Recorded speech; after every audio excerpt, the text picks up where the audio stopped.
So do you think there's been influence? This is somewhat supposition, but do you think there's been undue influence in Australian thinking and in Australian decision making and Australian politics from international bodies? So we could probably think of World Health Organization, United Nations, World Economic Forum, certain philanthropists. Do you think they've been influencing, a cynic might say, manipulating the Australian situation? All of the above, but plus the health officials in this country are aligned with the health officials in the UK, who are aligned with the health officials in Europe, who are aligned with the health officials in America. Mm. So this is what we're doing. This is our response. So therefore, if the UK is doing it, well, we have to do it too. And that would be the advice that then is given up to government, rather than them questioning what was happening. No, I've spoken to my friend in the UK and he says this is the situation, and off they go. It does indeed sound like they're all singing off the same hymn sheet, doesn't it?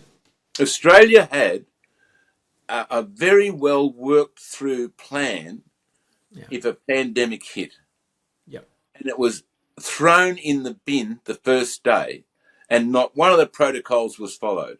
Yet this was put together by experts in the field over a 5-year period, so the nation, this great Southland, could respond appropriately. And it was just thrown away.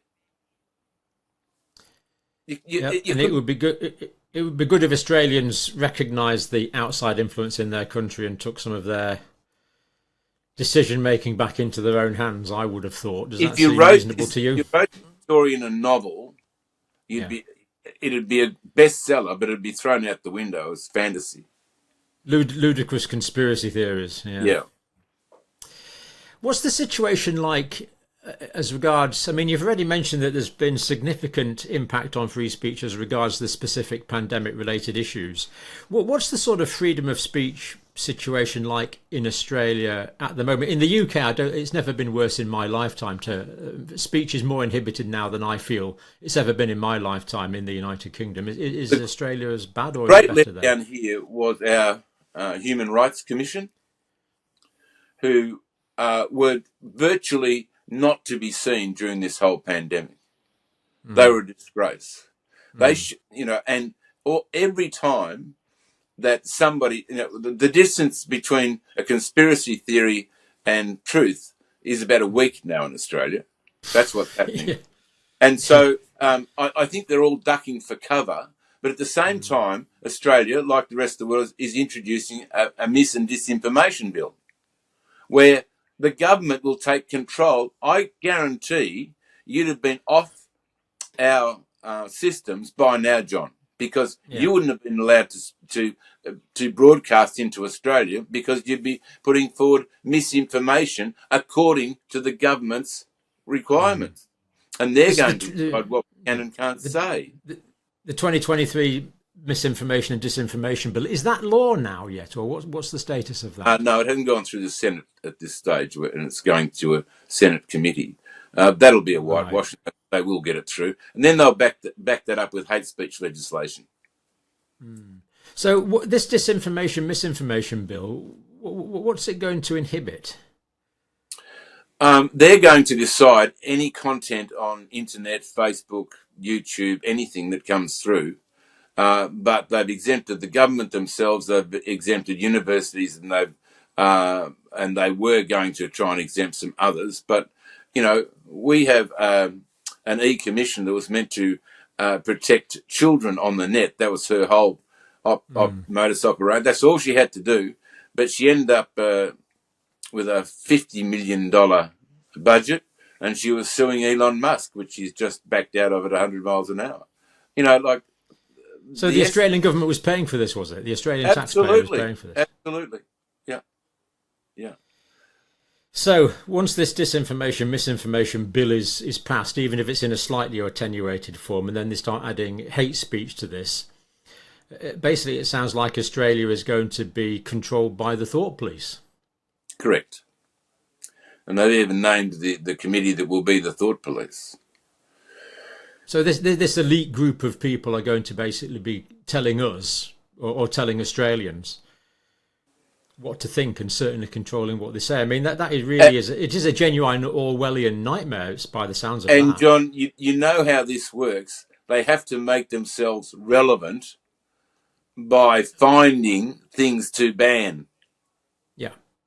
Or or set out their criteria, which will be their criteria of what they believe is right and wrong. And a lot of what has now come out around the whole COVID issue would never ever have come out under the misinformation, disinformation bill.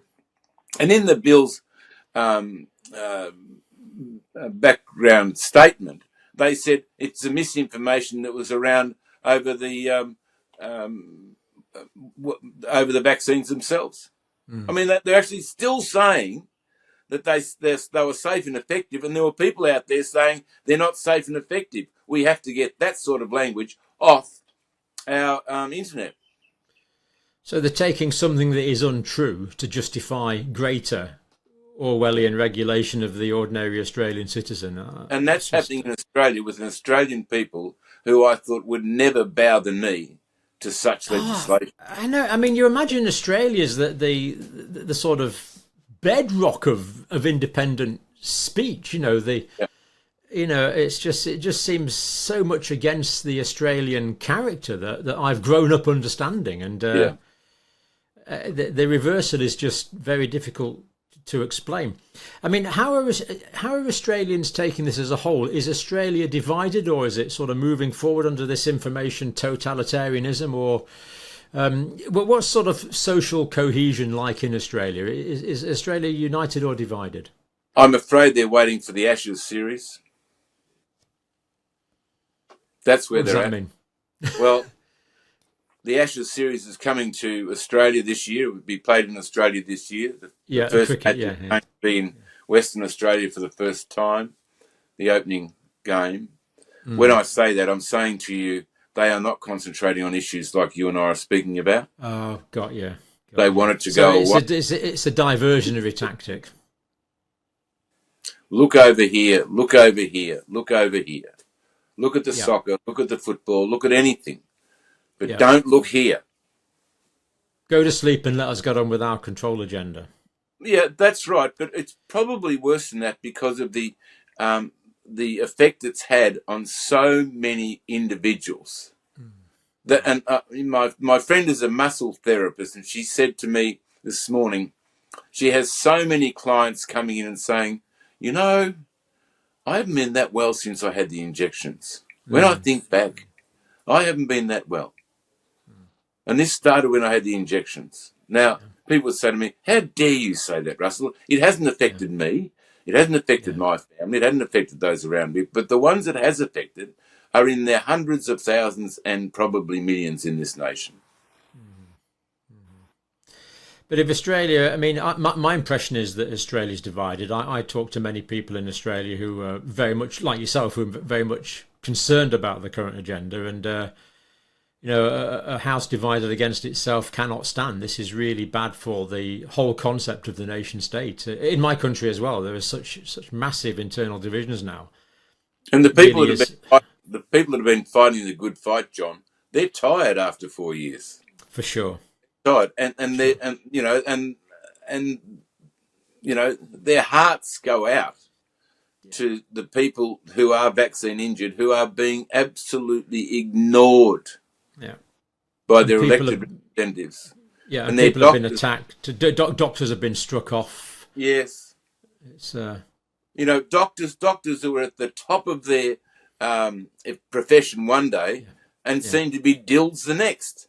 How can their peers say, hang on, John Campbell was fantastic last Friday, but on Monday he's a nutter? And doctors were saying that. I know that doctors are under pressure like everybody else is for their health, well-being, and they've got nothing else they do in life except being a doctor, and putting that under threat puts them in great fear. But at least we've had some really brave people out here who have said no. who have not obeyed orders, and we know that obeying orders is not an excuse. I did this because I was told to. People have to accept individual moral responsibility for what they do, and indeed for what they don't do. I'm reminded of Martin Luther King, who said, "In the end, what we'll remember is not the screams of our enemies, but the silence of our friends." Mm. Yeah. Amen. Mr. Broadbent, thank you so much for that. Anytime you want to come back on and update us on the Australian situation, would be delighted to have you, of course. Is there anything else you wanted to add, or do you want to leave that there for today? I just think I'm very humbled that you had me on the program. We're fighting very hard here in Australia, and we're joining with our international colleagues wherever we can. Yeah. Because this is where we are united in one direction, and that is the health and well-being of our constituents, our friends, and our families. Yeah. And in Australia, you are not alone. There is an international group of people I am not who understand and support this. Yeah. But for now, Mr. Broadbent, thank you very much indeed. Thank you.